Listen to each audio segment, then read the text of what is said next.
Bonjour messieurs, dames. Bonjour. Bonjour messieurs, dames. Bonjour. Bien, bonjour à toutes et à tous. Je suis heureux de saluer la presse et à travers vous les Françaises et les Français. Je veux saluer l'ensemble des élus du territoire qui m'accueillent, le maire de la Haye-Rose, l'ancien maire devenu député de la Haye-Rose, et puis bien sûr l'ensemble des représentants de l'État, corps préfectoral, monsieur le ministre, et l'ensemble des autorités du territoire. Donc, je tenais vraiment à marquer les premières heures après ma reconduction à Matignon de cette présence auprès des fonctionnaires de police. J'ai moi eu l'honneur de porter l'uniforme comme militaire de la gendarmerie, comme réserviste il y a quelques années. Et je veux redire tout le soutien, toute l'admiration que l'on a pour celles et ceux qui assurent la sécurité et la protection des Françaises et des Français. Ce qui me permet aussi de revenir très symboliquement ici à la Haye-Rose. Il faut qu'on ait la même génération de maires, tous les deux avec Vincent. On se souvient de ce qui s'est passé, je n'y reviens pas ici, il y a quelques temps, et qui avait beaucoup bouleversé la population, et qui d'ailleurs avait énormément ressoudé la population autour non seulement de nos forces de sécurité, je vais en dire un mot dans un instant, mais aussi de nos élus locaux. Et au fond, on le voit bien, on est dans un moment dans lequel on parle beaucoup de politique, enfin il y a quand même une vie quotidienne des Françaises et des Français qui continue, et des nombreuses consultations d'ailleurs que j'ai pu avoir avec les formations politiques, y compris de l'opposition. On voit que la sécurité du quotidien, la lutte contre les incivilités, le fait au fond de refuser cette violence qui monte dans la société, violence sur les personnes, comme les violences, en tout cas les atteintes faites aux biens, vol, cambriolage, sont quelque chose au fond qui peut réunir un large consensus au sein de la classe politique. Et si je l'ai fait ce matin ici, au-delà du fait que j'ai une reconnaissance personnelle et une identification personnelle avec celles et ceux qui rendent ce service public de la sécurité, c'est qu'au fond on voit bien que ce sont des thèmes qui doivent être mis à l'agenda dans les temps qui viendront. Ici on a une police municipale qui fonctionne, qui travaille bien dans la main avec la police nationale. Le ministre de l'Intérieur, Bruno Retailleau, le ministre délégué, François-Noël Buffet, ont fait un travail absolument remarquable ces derniers mois sur ce qu'on appelle le Beauvau des polices municipales, c'est-à-dire au fond comment on remet du bon sens dans le fonctionnement entre les polices municipales et les polices nationales. Et quand je dis du bon sens, c'est pas qu'une affaire d'argent, c'est au fond de se dire que c'est pas normal aujourd'hui qu'un policier municipal n'ait pas un accès direct au fichier des cartes grises de voiture. En 2025, on a de l'intelligence artificielle d'un côté, et de l'autre côté, on a encore des systèmes qui sont beaucoup trop rigides. Et ça, Bruno Retailleau et François-Noël Buffet avaient fait avancer les choses, et je pense que ce sont des thématiques, des dossiers qui doivent être portés très vite dans les semaines qui viendront. J'aurai l'occasion d'y revenir lors de la déclaration de politique générale, mais au-delà de cette déclaration de politique générale, qu'on soit capable, à quelques mois des élections municipales, de refaire de la question de la lutte contre les incivilités, de la lutte contre la délinquance, la question de la proximité de cette police, et notamment cette articulation entre police municipale et police nationale, quelque chose de bon sens. Moi, j'ai la faiblesse de penser que sur la sécurité des Françaises et des Français, il y a les discours, enfin il y a les actes, qu'il faut parler de ces choses avec beaucoup de précision, et qu'au fond, on voit bien, on n'est pas complètement au bout de ce qu'on doit faire. Beaucoup a été fait ces dernières années, et notamment les gouvernements auxquels j'ai appartenu en matière de moyens, on le sait, ce qui a été fait par les ministres de l'Intérieur successifs, avec de grandes lois, notamment celles qui ont été portées par Gérald Darmanin. Enfin là, on le voit bien, il y a des situations locales qui doivent être traitées, une intelligence locale qui doit être respectée. Et ce qu'on va faire sur la décentralisation, c'est-à-dire la capacité à faire circuler plus de pouvoir dans le pays, à confier plus de responsabilités aux collectivités locales, au fond, il ne faut jamais oublier que le maire est aussi agent de l'État. Et comme agent de l'État, c'est-à-dire pour ça qu'il a le droit de porter cette écharpe bleu, blanc, rouge, eh bien, on doit aussi la réfléchir à comment l'État vient l'accompagner davantage, et c'est cette intelligence locale qu'on va essayer de faire avancer. En tout cas, message de reconnaissance pour les élus qui s'engagent, y compris lorsque ils ont pu parfois être en danger personnellement, en exposant leur famille. La vie politique est difficile. Comme je l'ai dit hier au soir, en réagissant à ma renomination, tout n'est pas qu'affaire d'ambition, c'est aussi une affaire de devoir.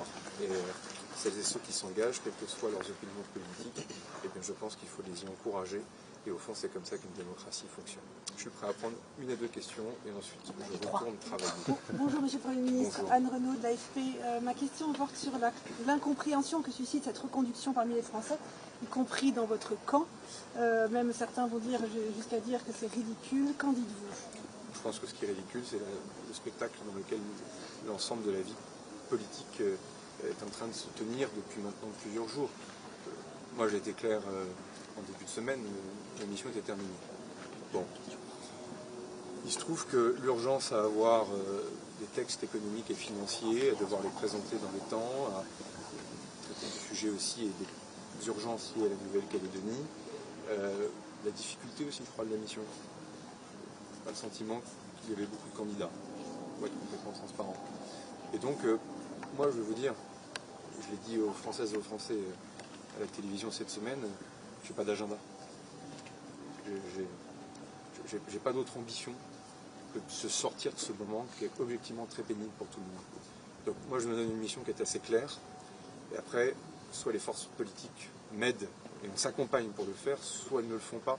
C'est comment on fait en sorte qu'au 31 décembre, il y ait un budget pour la sécurité sociale, il y a un budget pour l'État, et on ait traité quelques urgences. Donc, moi je peux comprendre tous les commentaires, toutes les incompréhensions, je suis moi-même un politique. Je comprends le débat politique. Maintenant, le sujet c'est soit on fait du surplace, soit on avance. Et je pense que pendant ce mois, en avançant sur un certain nombre de tabous, de verrous que j'ai ouverts progressivement avec les différentes discussions que j'ai pu avoir avec nos différentes oppositions, il s'est passé des choses. On ne peut pas ne pas voir qu'un Premier ministre qui dit que les débats iront jusqu'au bout, de la première minute à la dernière minute, parce qu'il n'y aura pas d'utilisation du 49 alinéa 3 de la Constitution, c'est pas rien, c'est pas moi qui le demandais, ce sont les forces d'opposition. Que de dire que, au fond, moi je défends un certain nombre d'éléments du bilan de ce que nous avons fait, mais qu'en même temps, on ne peut pas refuser le débat démocratique sur certains sujets.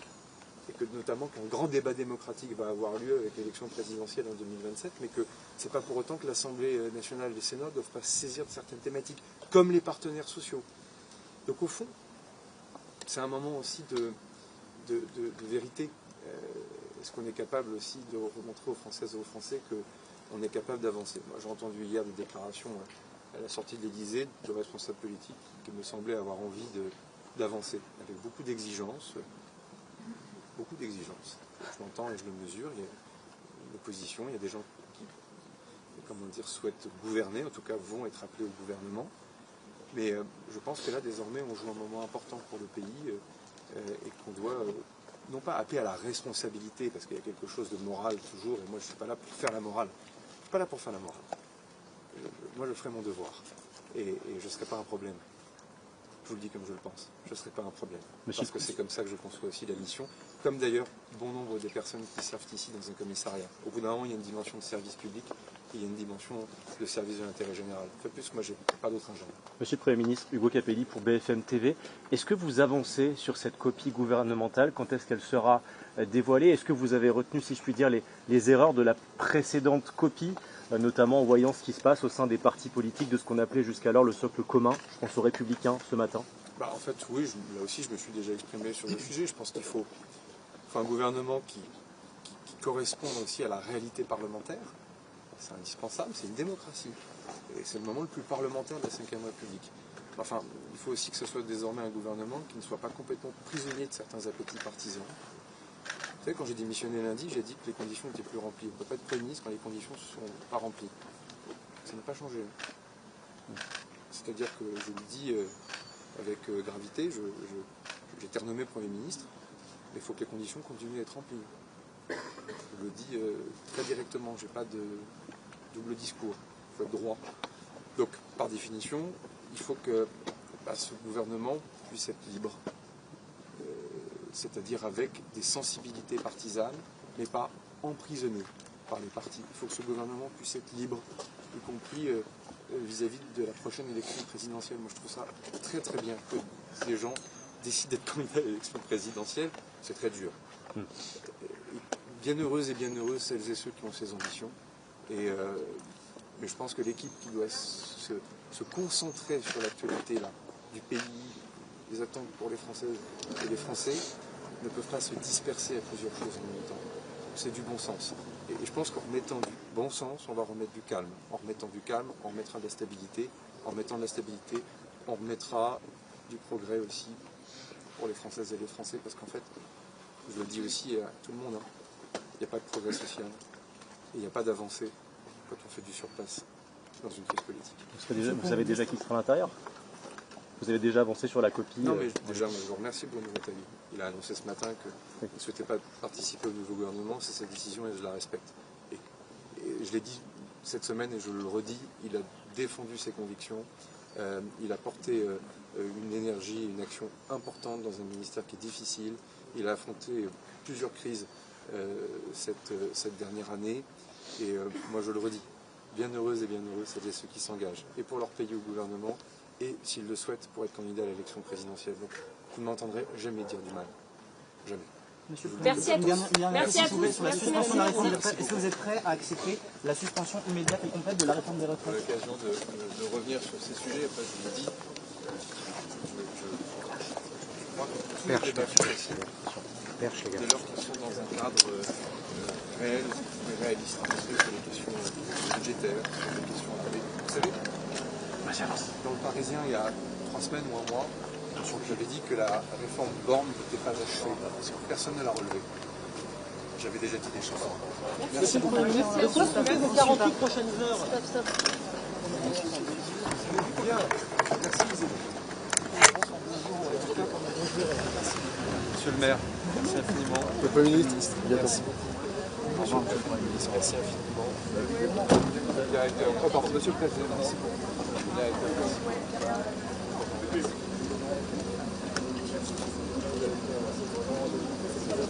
Merci beaucoup. Merci bien.